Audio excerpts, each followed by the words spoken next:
lesson number 8. Today I'm going to teach you guys about minor scales. There's 3 types of minor scales. It can sort of get a little bit complicated, but I'm going to try to make it as easy as possible so you'll probably understand it. Because I'm the master of easy. No.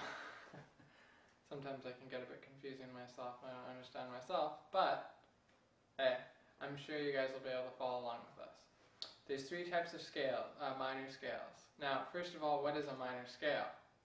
Well, before music was in major and minor scales, we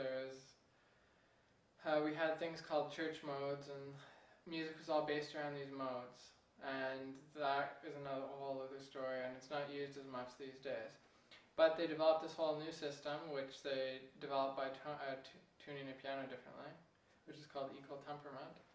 And it's basically having a major scale and a minor scale for each key, and the first key of the scale is the tonal center of that key. So it's like in the key of C major, C is the dominant force. And then it has a relative minor, so it's like this sort of like light and day, kind of. It's like the major is the happy sounding, and the minor is the sad sounding. And each piece, it's sort of like a mirror reflection. So there's a happy side, the major scale, and then there's the sad side, the minor scale. So you might expect that C major and C minor would be the ones that go along together, but they actually don't. Because I'm going to show you guys later, there's something called a key signature. And this thing basically dictates, it sets how the scale goes, because as you learned in the first lesson, there's a pattern to every scale, or is that the second lesson? But it doesn't matter. There's a pattern to every major scale, and that's tone, tone, semitone, tone, tone, tone, semitone. So the key signature, automatically, it's sort of like autopilot, it automatically puts in all the sharps or flats that you have to put in to make that scale be in a major key. So there's no accidentals or anything. Anyway, so how the minor scale works, basically, is instead of being partnered with the key, so, you know, C major and C minor are not related at all. C major is actually related to A minor. And there's a very easy way to know which way they're related. All you do is you take the major key you're on and you go down 3 semitones. So let's get into more of it as we go. Okay, so let's keep going. Alright, so first thing I wanted to do is show you guys what this looks like on the piano. Then I'll take you back to the whiteboard and show you how it's all drawn out. So a major scale, as we were showing, let's just use C major. So C major starts on C. It just goes up to C. Pretty simple, right? So this is a minor scale. Now there's 3 types of minor scales. The first one is called a natural minor, and it's very rarely used. Then there's the second one, it's called a harmonic minor, and it's probably the most commonly used. And then there's a melodic minor, and it's sort of mediumly used. It is used, and you'll still hear it today, and it's pretty common, but I mean the harmonic minor is the most common. So that's what I'm going to show you. Actually, you know what? I'm not going to show you the harmonic first. Let's start with the natural. So basically, C, it has no sharps or flats. You'd agree with that, right? There's no black keys. It's just going from C. It doesn't get altered at all. It doesn't go up or down or anything like that. It's just going from C to C. So what the minor is, the relative minor, here's how you go. You just go 3 semitones down. So watch this. 1, 2, 3. That's my relative minor, A. So since it's on A, then I'd say A minor. So A minor is the relative. These 2 are like cousins. This is the happy cousin, that's the sad one, or a mirror reflection. Now listen to, this is the natural. So there's no modifications to it. There's no sharps or flats, nothing. It's just the same key signature, so there's no sharps or flats, all white, and then all white.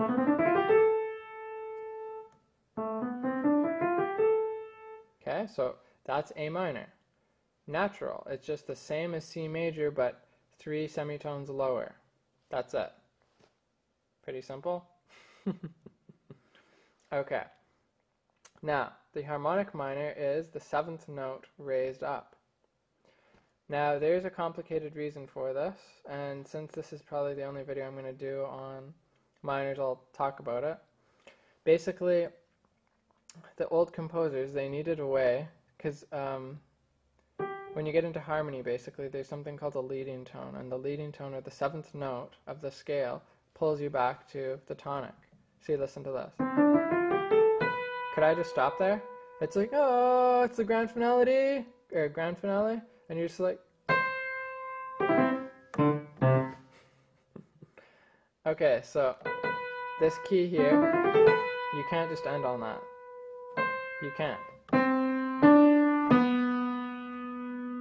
See how you just want to go back to that C there? Now this is called the leading tone. It pulls you back towards the tonic. It's like everything's pushing and pulling, and that's the way all music is sort of derived. This is a very basic crash course in harmony here, but the tonic is the first note of the scale, and the leading tone is the seventh, or the last one, because once you get to 8, then it's just the tonic again. Okay, so now that you know that, what is the difference between the leading tone going to the tonic? It's only one semitone, so it's very close together. Now watch this. When you do a minor natural scale,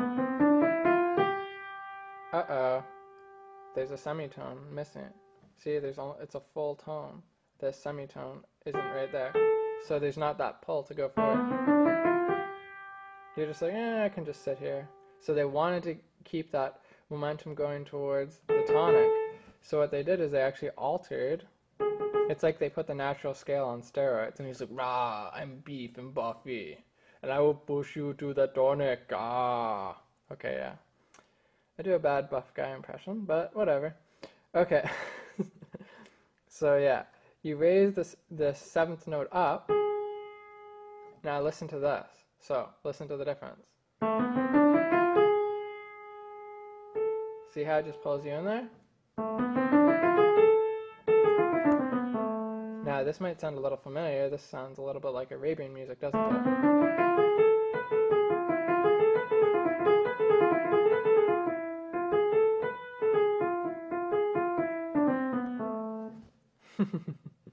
Anyway, so that is a harmonic minor scale.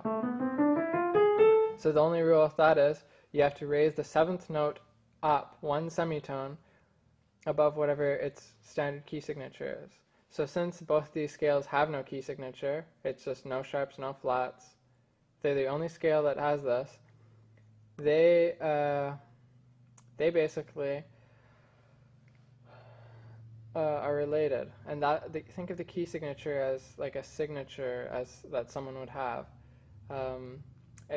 It's like they both sign the same way, but one's happy and one's sad. It's sort of like if someone was, split personality or something. Okay?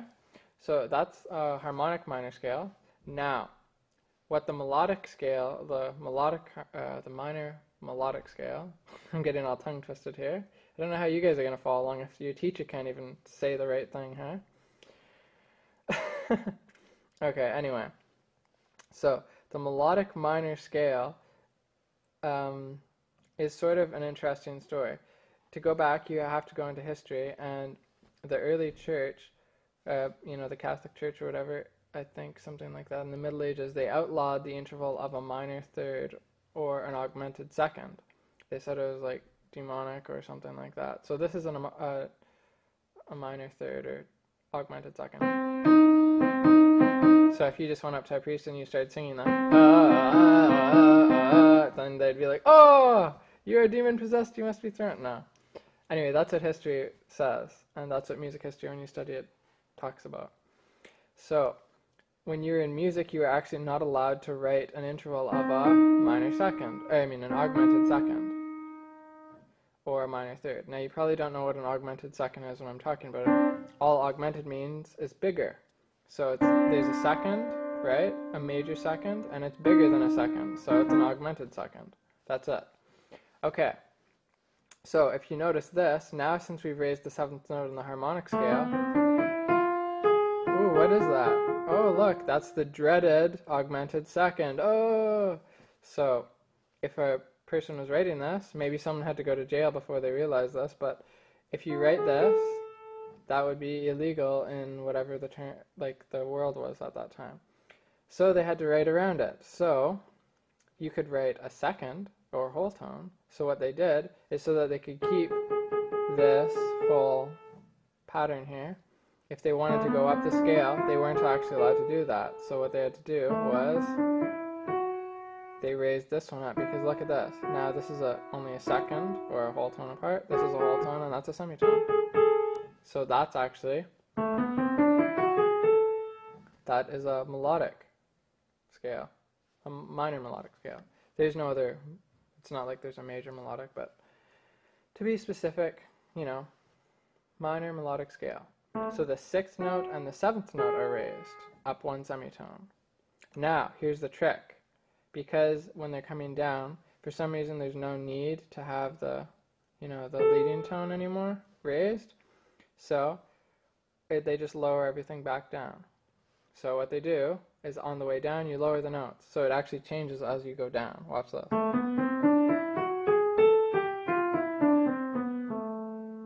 So that's actually a melodic scale. Pretty freaky, huh? That's probably one of the more confusing scales. So you have to remember that every minor scale has those 3 different types inside of it.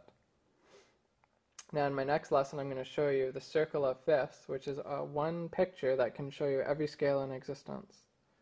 Okay? And it's quite easy. Like, well, it's not really easy, but I mean, you can pick it up. I've taught it to people in 10 minutes.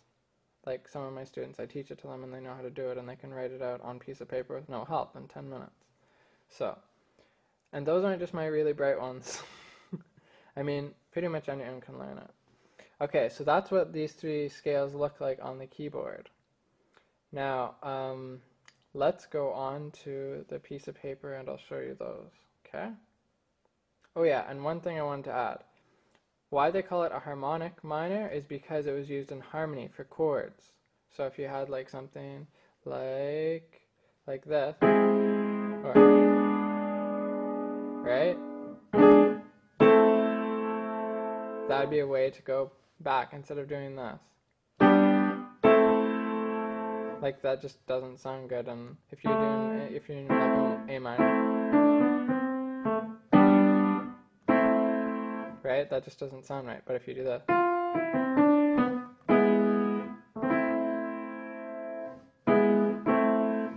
see where I'm going with this? By raising that note, it gives a whole pull to that tonic, and that's what you want. Or that's what they were trying to achieve. Okay, anyway, beside the point. Now let's go back and I'll quickly show you it on the whiteboard. So we looked at the scales on the piano. Now let's look at it on the whiteboard. Okay, so in written format, I've sort of gotten a mess of stuff here, but we should be able to go through it. Okay, so minor scales. You can always find the relative minor scale of a major key by just going 3 semitones lower than whatever the major is. So if you're at C major, you just go 3 semitones down. If you're on F major, you'd go 3 semitones down. So if you're on F, then it'd be E, E flat, D. So D minor is the relative minor of F major. Or say you're at A flat major. Just A flat, then go to G, go to G flat, and then go to F. So F is the relative minor for A flat major. Now if you wanted to find out what the relative major for a minor key is, say you're in a minor key and you want to go find the relative major, you just go what? Up 3 semitones instead of down. So think that if you're sad in a minor key, you have to go up to find the happy. So you have to go, yay! And if you're in a happy, you have to go down to find the sad. So I'm in a major key, I want to be minor. So I have to go 3 semitones down. If I'm in a minor key and I found a major, I have to go up 3 semitones. So 1, 2, 3, yay! Okay, so the relative major of A minor. So say we're in A minor and we're like, oh, what's the relative major of A minor? So we're in A minor, we go, okay, 1, so that's B flat, 2, that's B, 3, that's C. So C major is the relative major of A minor. Okay, cool. So, okay, here's another question. What would be the relative major of C minor? That's something you can add in the comments below. Or you can write to me or whatever and answer that if you know the answer. Okay, so minor scales. Now there's the three types, so there's natural, harmonic, and melodic. So natural, just think natural does nothing. It's just the same scale, just starting on a different note. Okay? Da da da, nothing happens to it. It's exactly the same as the major. Harmonic. The seventh note has to be raised. So that's what happens here. So in this case, because there's nothing, we have to add a sharp. Now, what if we are in a scale with flats in them? What would we do? We would have to raise it from the flat, so that would actually take it to a natural. Because if this is natural, and this is a flat, and that's a sharp, and we're here, and we have to go up one, where are we going to go? To the natural. So, that's something to keep in mind, okay? So if you're in a flatted scale, and you have to go up, like you have to raise the seventh note, and it just so happens that that seventh note has a flat on it already, from the key signature, then yeah, you're going to have to put a natural there to revert it back. Hopefully you're following this. But just keep going along in the lessons, because the next one I'm going to talk about key signatures, and I'm going to go into the whole circle of fifths and explain that. So if you're getting confused here, don't worry too much. But I wanted to explain minor scales before I went into all the scales, because you'd be like, what are all these scales, right? Because there's a major and a minor, so just bear with me and watch the next one on that. Okay, so these ones kind of interdepend on each other. Okay, so the harmonic, the seventh is raised going up and going down. It always stays the same. Seventh is raised, that's it, okay? Now it's mainly used for harmony, while as melodic scales are usually used for melody. Melody is going do do do do do do do do do do do do do do do. It's moving from left to right. So because it's moving, that's when you could have that da da, or the minor third, minor third, minor third. Anyway, I'm singing to myself. You must think I'm crazy or on something. Anyway, okay. So the sixth and the seventh get raised in the melodic scale. That's what happens. Now I have a really funky arrow being drawn here, which actually looks more like an accent with like a tree branch coming out of it or something. I don't know. But this is supposed to be an arrow pointing up, and it's going. All the notes are going up. It's da da da da like that. So I've raised both the sixth and the seventh note. Now once I get up to the top and I'm going back down, what do I have to do? I have to lower the sixth and the seventh note down again. So the sixth and seventh go raised when you're going up, and they both get lowered when you're going down. Now when I say raised, I mean raised a semitone. So say this was F, that would become F sharp. This would become G sharp. Okay? And now this would go back to F natural and G natural and F natural. Okay? Pretty simple. The main thing you have to do if you're playing it is you have to remember that once you get to the top, then you have to move your fingers and change them. So a lot of people, they'll play the melodic scale with the sixth and seventh raised going up, and they'll keep them raised when they go back down. So you just have to remember to lower those two notes. If you can remember all that stuff, you should be good with all stuff to do with minor scales. Okay, so yeah, I'd say that is about it. So, take care and look for the next video right after this, lesson number 9 on the circle of fifths. Okay, take care. See you later, guys.